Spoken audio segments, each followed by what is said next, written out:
की ऐसी कहानी है जो आपको दिल को छू जाएगी और एक प्रेम कहानी आज मैं आप सभी के समक्ष लेके आई हूँ। आप सभी को मेरा प्रणाम। कैसे हैं आप सभी? मैं सरिता राठौर।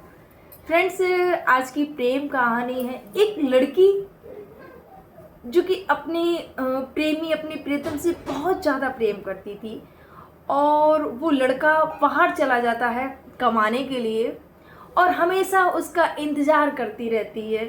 बीच में क्या होता है कि वो जो लड़का होता है वो जहाँ जिस शहर में काम करता था वहाँ से घर आता है और घर आने के बाद में वो जो लड़की थी जिससे प्रेम करता था अपने घर वालों से बोलता है कि मुझे उससे शादी करनी है। माँ बाप भी बोलते हैं कि जो लड़की थी वो दूसरी कास्ट की थी। तो जो जीजा थे उस लड़के के जीजा से उन्होंने ऑब्जेक्शन उठाया कि नहीं नहीं, अगर वहाँ शादी करोगे तो मेरे यहाँ पर मत आना, ऐसा बोल दिया। फिर भी क्योंकि रिश्ते संभालने हैं तो कुछ चीज़ों को इग्नोर भी करना पड़ता था। तो जो आनंद था उसने अपनी जीजा की बातों को ध्यान ना देते हुए, क्योंकि बहन का रिश्ता है, चलाना है, इस वजह से वो शादी करता है। और उसके बाद में वो अपनी बहन के यहाँ पर जाता है और जब बहन के यहाँ पर जाता है भोजन के लिए तो बहन बोलती है कि दोनों लोग बैठ जाओ, हाथ धुल लो, भोजन कर लो। तो जीजा बोलता है कि नहीं, मैं भोजन बाद में करूँगा, मैं इसके साथ कैसे भोजन कर सकता हूँ। ये बात जब आनंद को बोल दी जाती है उसके जीजा के द्वारा कि मैं इसके साथ कैसे भोजन कर सकता हूँ, तो आनंद को बहुत ज़्यादा बुरा लगता है वहाँ पर और वो शांत हो जाता है। शांत होकर चला जाता है। उसी रात को वो चला जाता है, अपनी पत्नी से मिलता है, उससे बात करता है, उससे कुछ ना कहता। रूपा बेहद ही खूबसूरत थी रूपा और इतनी चरित्रवान, बहुत अच्छी थी। एक पिता नहीं थे रूपा के, माँ थी रूपा की। जब शादी हुई तो रूपा ने एक वादा लिया और माँ ने भी बोला कि बेटा मेरा कोई बेटा नहीं, मेरी एक ही बेटी है रूपा और कोई सहारा नहीं है। तो आनंद ने वादा किया था, माँ मैं जीवन पर्यंत, जब तक आपका जीवन रहेगा मैं आपकी देखरेख करूँगा, मैं आपकी सेवा करूँगा, ये आनंद ने वादा किया था। और रूपा से भी वादा किया था। बेहद ही खूबसूरत, बड़ी बड़ी आँखें, पूरा चेहरा एक चांद के जैसा, जब भी कोई देखता सांवली सी सूरत और बेहद ही खूबसूरत, जब भी कोई देखता बस देखता ही रह जाता उस खूबसूरती को। सादा सिंपल सी रहने वाली रूपा।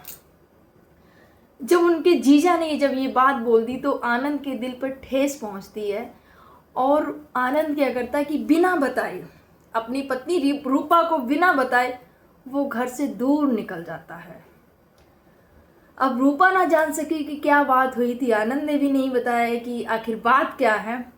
आनंद कहीं दूर चला जाता है और बोलता है कि अब मैं खूब पैसा कमाऊंगा, उसके बाद मैं लौटूंगा। तभी एक व्यक्ति ऐसा रहता है कि सबको पता था कि जो रूपा है उसका हस्बैंड कहीं चला गया है शादी करने के बाद में।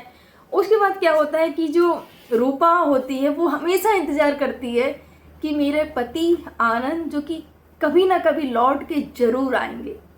हर पल राह निहारती रहती है, टकटकी लगा के देखती रहती है बाहर कि वो आ रहे होंगे और हर दिन उसका ऐसे ही गुजरता। कुछ महिलाएं उससे मजाक भी करती हैं क्योंकि रूपा थोड़ी सी शर्मीली थी, शर्मीला स्वभाव था। कोई भी जो भाभियाँ लगती थी मजाक कर देती तो शर्मा के नज़रों को झुका के चली जाया करती थी, किसी की बात का जवाब ना देती थी रूपा। इसके बाद में क्या हुआ कि एक व्यक्ति जो कि आँख से काना था और भगवा वस्त्र पहन के आता है, उसके वस्त्र ऐसे रहते हैं कि कोई भी विश्वास कर लेगा, कोई भी प्रणाम करेगा। साधु संत है और साधु संतों पर कोई भी आंख बंद कर विश्वास कर लेता है क्योंकि संत भगवा वस्त्र धारण कर रखे हैं। संत तो हमेशा अच्छा ही करने वाले होते हैं और ऐसी सबकी सोच भी होती है और संत वास्तव में अच्छे होते हैं, लेकिन वो संत होने चाहिए। वो वस्त्र ऊपर से वस्त्र धारण करके पहनने वाले नहीं होंगे, क्योंकि आज के ज़माने में ऐसे ही लोग हैं कि ऊपर से तो वस्त्र उन्होंने भगवा पहन रखे हैं लेकिन अंदर से वो चोरी करने वाले और तरह तरह की बहुत ज़्यादा लोग इस टाइप के हैं। तो किसी पर विश्वास ना करें। चलिए पूरी कहानी चलते हैं, फिर बाद में बताएंगे।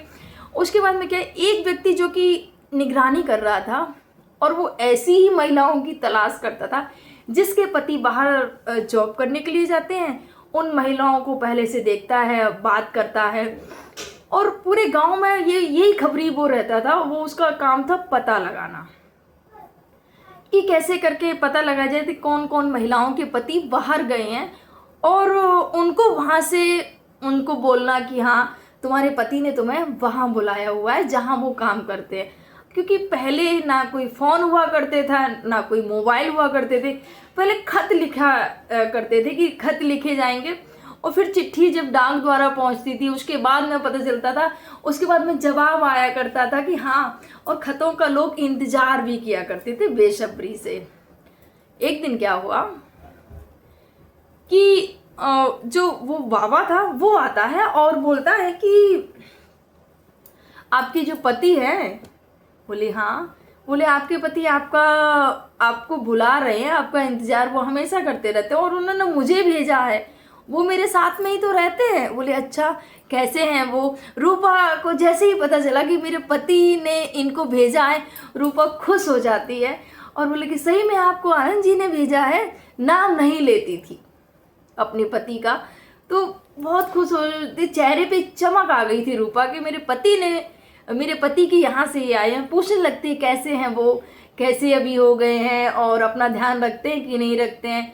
तो जो बाबा योगी जो बन के आया था, जिसने वस्त्र धारण कर रखे थे, वो बोलता है कि हाँ बहुत अच्छे हैं, तुमको उन्होंने बुलाया है, उन्होंने बोला है कि मेरे पास तो समय नहीं है, लेकिन तुम मेरी पत्नी को लेके आ जाओ, यहाँ पर छुट्टी नहीं मिल रही है, मालिक मुझे छुट्टी नहीं दे रहा है। ये बात जब रूपा को पता चली तो रूपा खुश हो जाती कि मेरे स्वामी ने मुझे बुलाया है, मेरे पति ने मुझे बुलाया है। रूपा अपनी माँ को बोलती है, माँ मुझे लेने के लिए देखो उन्होंने इनको भेजा है और ये उनके साथ में ही रहते हैं, माँ मैं जाऊँ। माँ भी बोल देती है कि अगर बुलावा आया है, पति ने बुलाया है तो बेशक जा सकती हो, जाओ तुम। ये रूपा को जब माँ ने बोल दिया, इजाज़त दे दी, तो रूपा भी खुशी खुशी अपनी एक पोटली में कपड़े को बांधती है और पोटली को कंधे पर रखती है और उस बाबा के साथ में चल देती है। जब रास्ते में बाबा के साथ में चलती है, बाबा ने बताया था कि यहाँ पर तुम्हारे पति रहते हैं। अब वो देखते हैं कि एक हवेली में, अब रूपा जब सफ़र कर रही होती है तो बाबा बोलते हैं कि कुछ खाना है। रूपा ना बोलती, नहीं कुछ नहीं खा रहा। रूपा की जो खुशी थी वो अपने शब्दों में बयां नहीं कर पा रही थी, अपनी प्रियतम, अपनी प्रिय से जो मिलने के लिए जो जा रही थी। इसके बाद में पूछती है बार बार, और कितना टाइम लगेगा, और कितना टाइम लगेगा। उसकी उत्सुकता बढ़ती जा रही थी। तभी कुछ समय बाद, कुछ घंटों के बाद में एक हवेली आती है और उस हवेली की ओर वो लेके जाते हैं बाबा। रूपा बोलती है कि ये उनका ही घर है क्या? बोली हाँ, ये इसी में रहते हैं। अब जैसे ही रूपा ने देखा, अरे वाह खूब पैसा कमा लिया, बहुत बड़ी हवेली बन गई है।